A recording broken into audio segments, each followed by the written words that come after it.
So 25 years old, don't worry. Any mistake is an income, is a wonderful revenue for you. So I told myself and told my young people, before 20 years old, be a good student. When you do entrepreneur, just learn some experience. Before 30 years old, follow somebody. Go to a small company. Normally in a big company, it is good to learn processing. You are a part of a big machine. But when you go to a small company, you learn the passion, you learn the dreams. You learn how to do a lot of things at one time. So before 30 years old, it's not which company you go, it's which boss you follow. It's very important. A good boss teaches you differently. And from 30 to 40 years old, you have to think very clearly when you're working for yourself, if you really want to be an entrepreneur. When you're 40 to 50 years old, you have to do all the things that you are good at. Don't try to jump into the new area. It's too late. You may be successful, but the rate of dying is too big. So 40 to 50, think about how can you focus on things that you are good at. But when you are 50 to 60 years old, work for the young people. Because young people can do better than you. So rely on them, invest on them, making sure they're good. So when you are over 60 years old, spend time for yourself.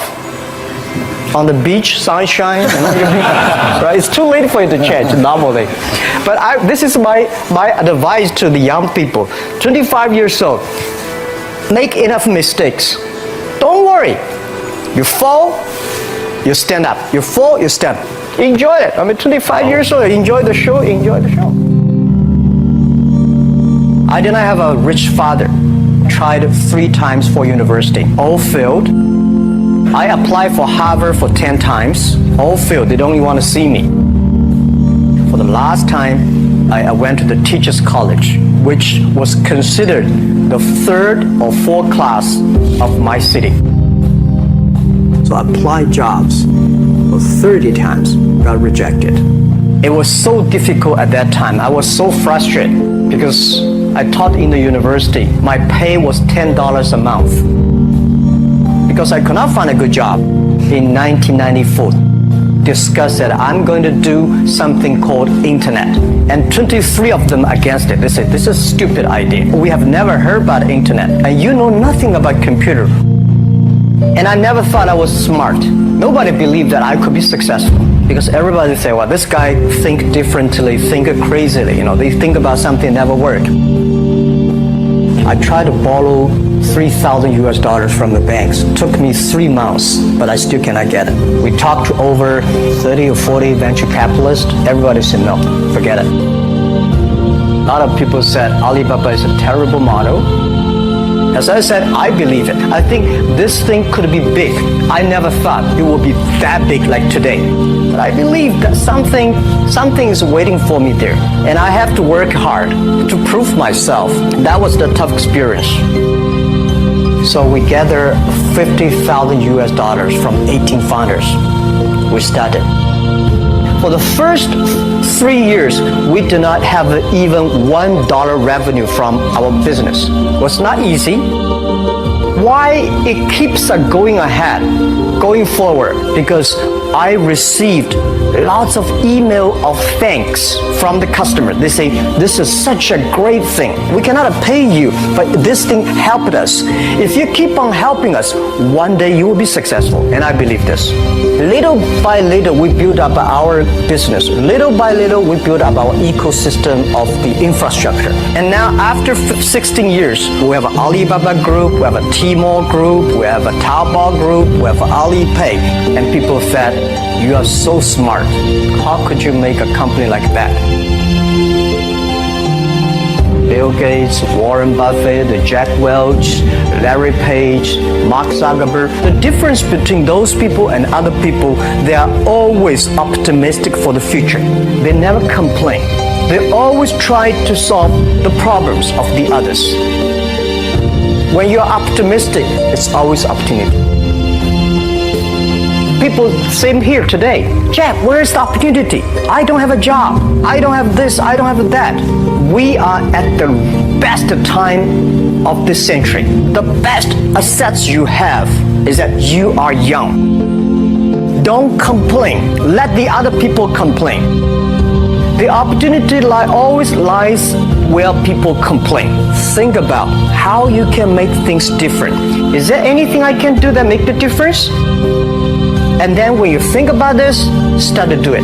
I saw a lot of people, young people, have fantastic ideas every evening. But in the morning, they go to the office same again. Being an entrepreneur, you have to do the things before the other people do. You have to wake up before the other people wake up. You have to be more brave than the others. Use instinct. Everything you do is to the need of the customer. To everybody, to any person, tomorrow is new. Make the move, make the action.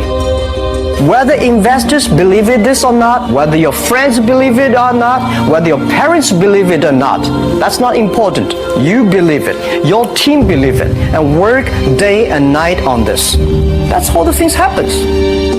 Make enough mistakes. You fall, you stand up. Any mistake is an income, is a wonderful revenue. Don't worry about the money. Money follow the people. People should follow the dreams. If you have a dream, just to go ahead. I think nobody can conquer the world. We only can serve the world. Either work for the others or work for yourself. And I choose the way, working for myself. Working for myself, that means working for the society. If you really want to work for yourself, think about the others. Because only when the other people are successful, when the other people are happy, you will be successful, you will be happy. I think today people worry a lot about the world, about the economy, China, economy in the world, but I'm very optimistic. When people start to worry, that is the opportunity is. But I worry about the blood testing, and she created good things. And I think great innovations, great companies always happen in the tough times. Life's like the music. You have up, you have a down, you have a long, you have a short notes. And I like the American movie, life is like a box of chocolate. You never know what you're going to get. Right? So I'm pretty optimistic. The opportunity in the future for equality is huge, because in the last century, the IT is for big companies. The globalization is for big companies. But now with the technology, we can serve those 80% of the companies that have never been served. We can serve the 80% of the young people that have never been served. Technology for internet is so cheap, so easy to use. One of the reasons why we grow in China e-commerce so fast, much faster than the USA, because our infrastructure of commerce in China was too bad. When it is too bad, something happens and goes. Today we are working on the rural areas of China. I can never imagine that China, about 800 million people still live in the rural areas, are farmers. And there are about close to 200 million people. Their income is less than $1 per day. And before the internet, it's impossible for these guys to reach the PC because it's so difficult. Even people like me, I don't know how to use a PC. But now 80% of the farmers, those people using mobile phones. When I have the mobile phones, the internet, the data, things change a lot. So I'm excited about the future. People always worry. That's I love the young kids sitting there and talking about the dream, the hopes, because if they have the hope, we have the hope. That's what I believe. And let's just take what you do. And I've loved every description I've ever heard about how you serve people, and your story about the bamboo farmers and your wife and her friends. It was fabulous. But where's this going? What are you going to do?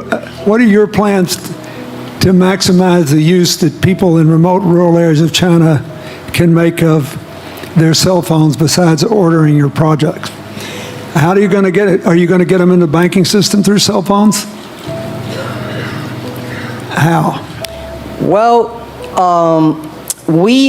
we never know that we can grow so fast. In the past 5 months, we covered 4,500 villages. And these people, normally they use in very traditional way. It took them like we went to a rural area. It took the farmers 2 hours to walk to the downtown in the middle of the town and buy things. But today, because the mobile phone, and we can deliver things to their home, to their village within 72 hours. I remember there is last week I read a very interesting thing. This is amazing. There is a girl, she told me a story. She said her grandfather, 92 years old birthday, and for his life, he always wanted to try one Western style food. But he lived in the rural areas. There's no such restaurant food. So she said, I tried on the internet, book a restaurant dinner for Western food, delivered to that village. And they finally immediately find one restaurant. There are 3 guys. They took like a 3 days bus from Shanghai to that village, made Italian spaghetti and beef for them for this 92 years old birthday. And whole village was excited. Everybody started, wow, you can order food, Western style food. So buying almost everything. And also we're helping, there are a lot of farmers, they plant a lot of apples, great apples. But 90% of the apples rotted because there's nobody buy them. They normally buy track. If you sell the apples, they sell whole track. And using the traditional way, they can sell by whole basket of the apples. But now, because of the internet, they sell by one. Each apple they sell $1. Or 1 RMB or 2 RMB for each. So the farmers see using internet, they can buy and sell using the mobile phone. That changed their lives. And I think it's exciting. And people need examples when they see, my neighbor made money through online to selling things. My neighbor buy much interesting things online. People start to learn. And more people start to buy the mobile phones. We cannot make all the mobile factories to sell phones to them. Only they know the mobile phone really works, helping change their lives, they start to buy the mobile phones. Just one more question. Do you think this will make the current problems like the current problem in China less likely? That is, if we'll have more market information and the market will drive where the investment goes instead of the government trying to make judgments about, I better build another housing development or office development here, there, or yonder, and you wound up with a bubble. If it comes from the bottom up, is it more likely that fewer bad things will happen?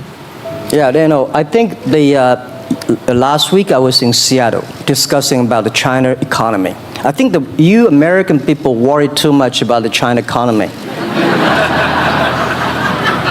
Well, you see, every time when you start to worry about China goes better. Every time you think China is in problem, we'll get better. But when you have to say, you have a high expectation of China always a problem. Like parents have the expectation of the kids, are the same.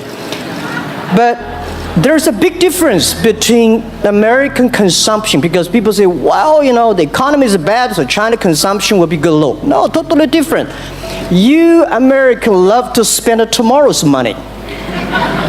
And the other people's money, maybe. Or maybe the children's money.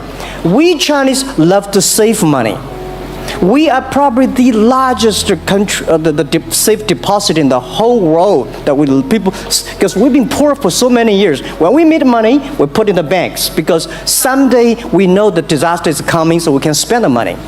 So when the economy is bad, we still have the money to spend. You guys probably don't. You worry. And the second thing is that China been focusing on developing for the past 30 years. China government so strong on investment, so strong on exporting, but they are too weak on the domestic consumptions. Domestic consumption is not driven by government, it's driven by entrepreneurship, driven by the market, not the government. So in the past 20 years, government is so strong. Now they're getting weak. It's our opportunity.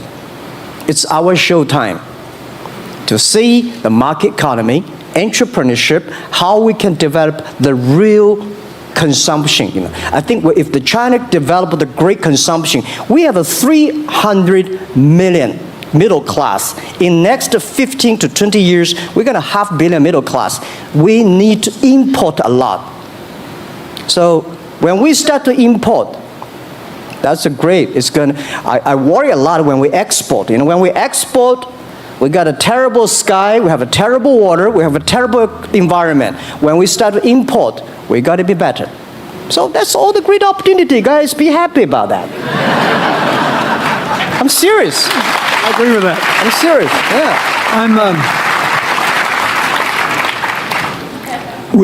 Worry about yourself. Don't worry about the others. The reason some of us worry about China is we depend on you to buy our debt. However, I tried to be more Chinese when I was president. I saved a lot of money. So good. Good. But I just wanted you to say that because I really believe that. I mean, I think you're absolutely right. The trend toward greater internal consumption I think, will remain unbroken in spite of whatever the difficulties are in the next few months. I think it's important not to overreact. You can't break the trend. You've got to clean up the land from chemical contaminants. You've got to clean up the air. You're going to do it. Yep. And a lot of Chinese will make a lot of money out of that. There'll be a lot of great new companies, and there'll be opportunities to import from other places. Yeah. So, can you discuss your theory of what you're doing and other things in terms of whether it advances equal opportunity and social solidarity? Tell them what you think is going to happen. And what other kinds of, when your opening remarks, you just said technology is going to be active in this way in other areas of the economy. What do you think the next big opportunities are?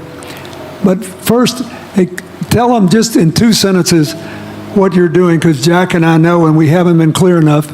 Explain it, and explain how you think that advances social solidarity and equality of opportunity.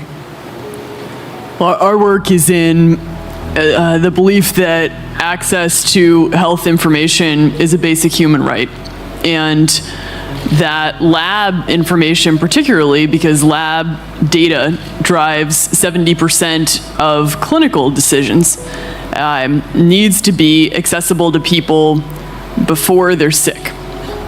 So if you look at the word diagnose in the dictionary today, it says to determine the presence of disease from symptoms, which means by definition, we're determining that people are sick once a disease has already progressed. And our work is in being able to make lab testing accessible to people in time for therapy to be effected, and to do that in a way in which every person, irrespective of their insurance status, irrespective of where they live, can afford the ability to get a test done. So that means, in our case, we've invested the last 12 years in now developing hundreds of tests, many of which are less than $10. So $2 tests in the United States. And I think one of the amazing things about this country is that we have such an incredible ecosystem for fueling creativity, and that creativity can create new markets. So in answer to your question about the market being able to conform itself to social good, I think the creativity that goes into creating these new technologies creates new markets in and of themselves. And our basic belief is that those new markets come from empowering individuals and enfranchising individuals and trusting that individuals have the capability to engage with information, and in accessing that information, beginning to take control of their own outcomes and their own health outcomes, and in doing so, changing the way our healthcare system works.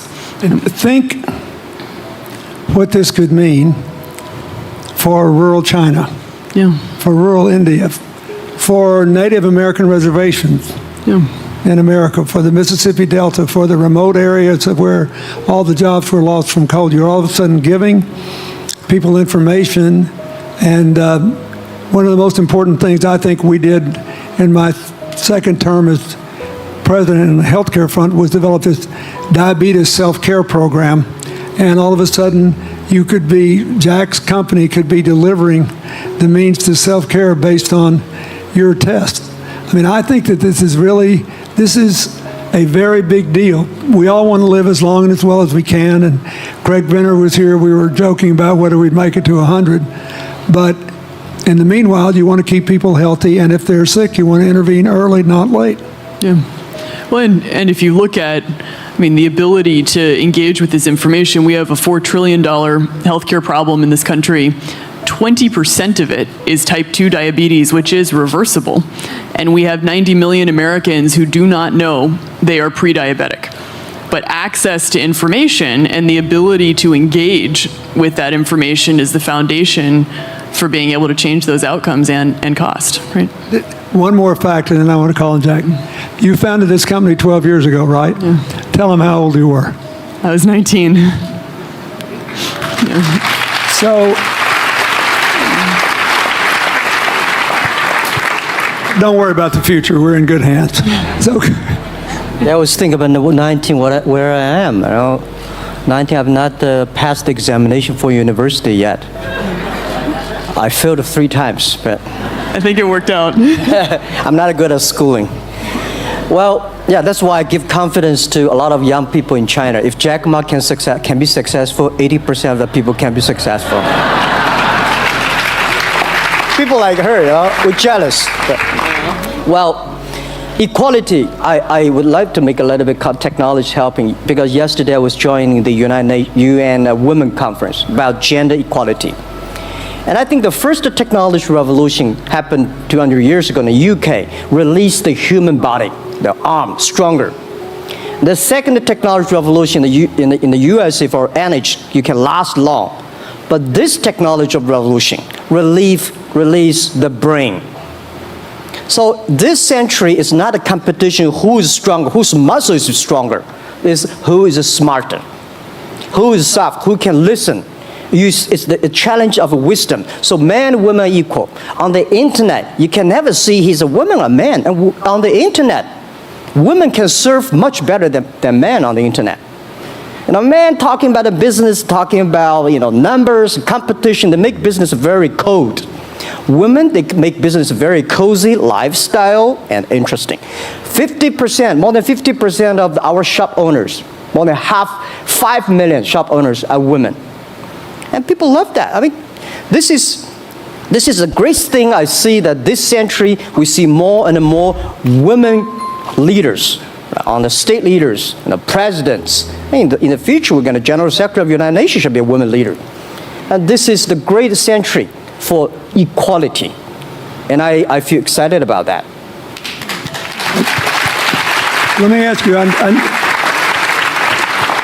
we're almost out of time, but one of the things that we haven't talked enough about here, not just here, but generally, is whether the leapfrogging we saw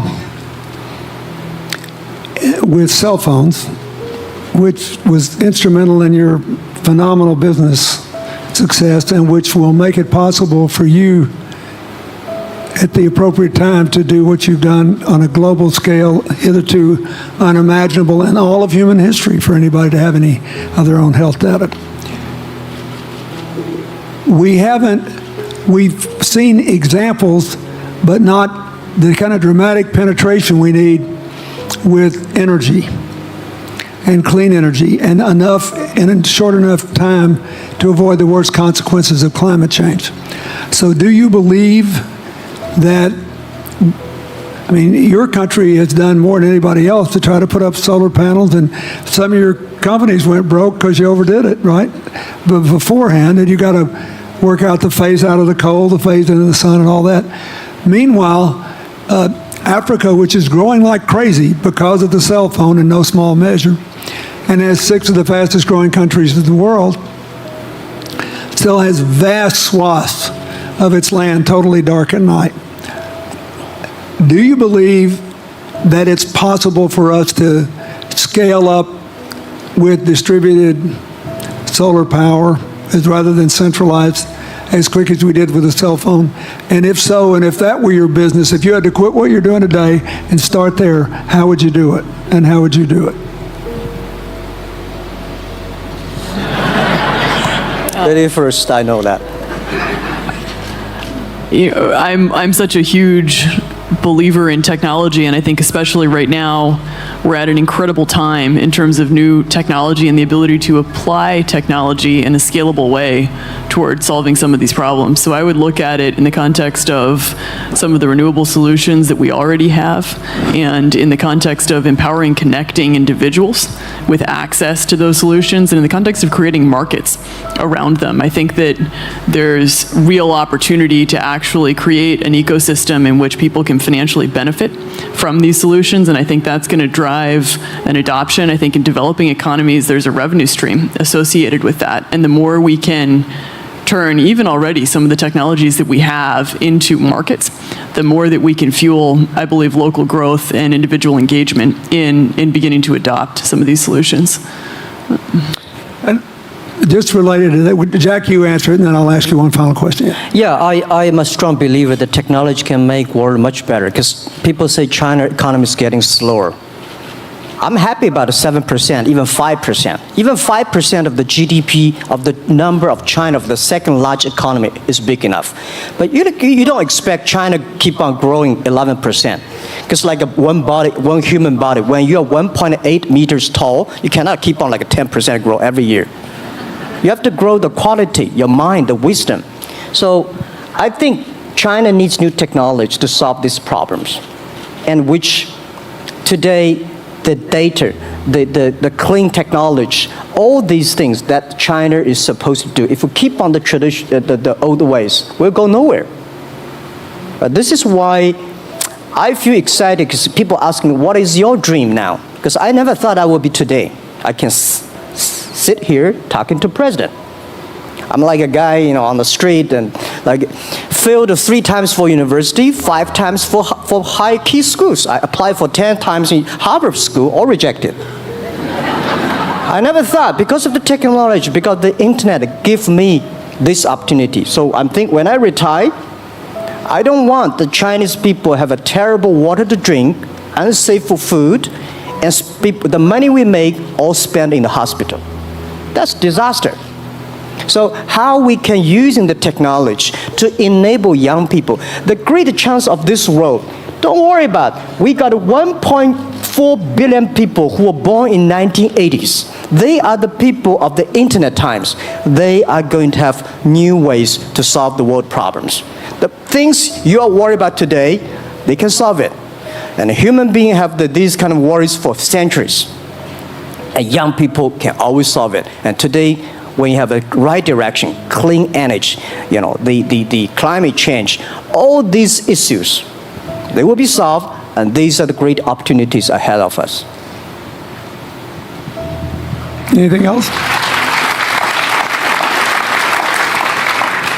I agree with that. I think the more we can enfranchise people, the more we can create ecosystems in which individuals are empowered, the more we give rights to individuals to be able to build businesses, to be able to pursue the economic benefit of technologies, the more you see these markets change. Before they leave the stage, I want you to look at them. And I want you to think about the time we have had to spend here dealing with the refugee problems in Syria and Lebanon. Stand up, Elias. This is my friend Elias Bousab. He is the education minister in Lebanon. He's got to educate all these kids. And so he left a miracle that very much reflects the lives that Elizabeth and Jack have lived. He was in a very responsible position at the American University of Dubai. They started bringing American scholars over there to live in an Arabic culture. He did all these wonderful things. Lebanon got in trouble. He went home to save his country. What is the difference How much more could he and every smart Lebanese person do if they could focus on these things? And why can he not? Because the place is dominated by people who think their differences are more important than their common humanity and their common challenges.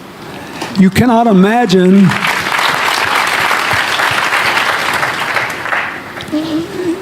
Jack Ma's proud of being Chinese. I like that. He never hid it. He's happy about it. I'm proud to be a global citizen. Yeah. And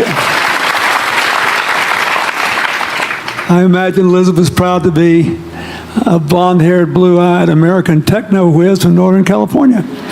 Yes. But they don't, not a word either one of them has said has defined the meaning of their lives or the direction of their work with negative reference to someone else.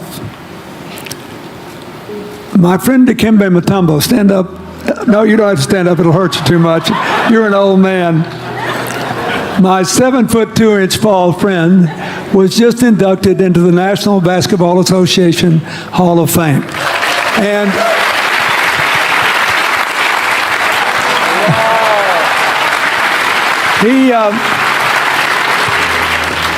my family, my whole family loves him.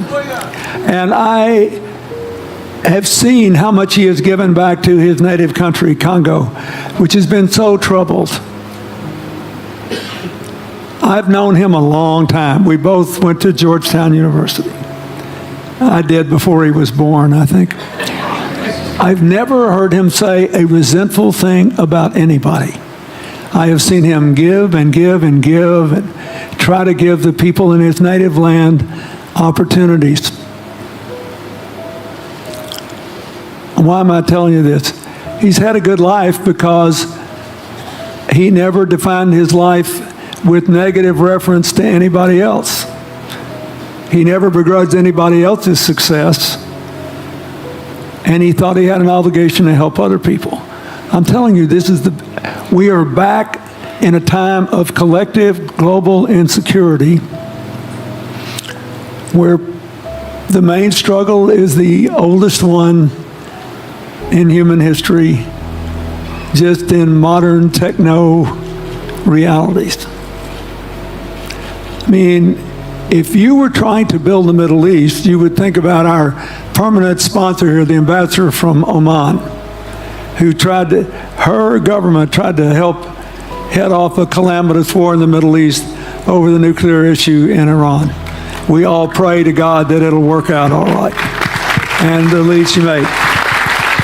You look around all these places, wherever people are putting aside their differences and working together, good things are happening. We cannot achieve economic or social equality without living in the factual realities of the world we face, looking at the obstacles, looking at the opportunities, making the best decisions. And those of us who even feel good about ourselves because we think we spend a lot of time giving, our whole goal should be to work ourselves out of a job. One of the things that Bill and Tanny Austin are sitting there with Starkey, they started giving away hearing aids, and then they decided, well, we better teach these young people how to speak. If they get the gift of hearing, they'll have to learn that. So they got into the education business. Sonny Varkey got into the education business and decided somebody ought to do something really dramatic to remind people that the only people that really matter are the teachers. So he gave the first Global Teacher of the Year award last year, and an international panel gave the prize to a teacher from Maine who promptly gave the entire $1 million to her school. The woman never made any money in her life. She gave all the money away immediately. The future is going to be forged by people who think of how to use the modern tools that we are given, as Elizabeth and Jack have, to create opportunity through empowerment. And it will not be a straight line. It's too many moving parts.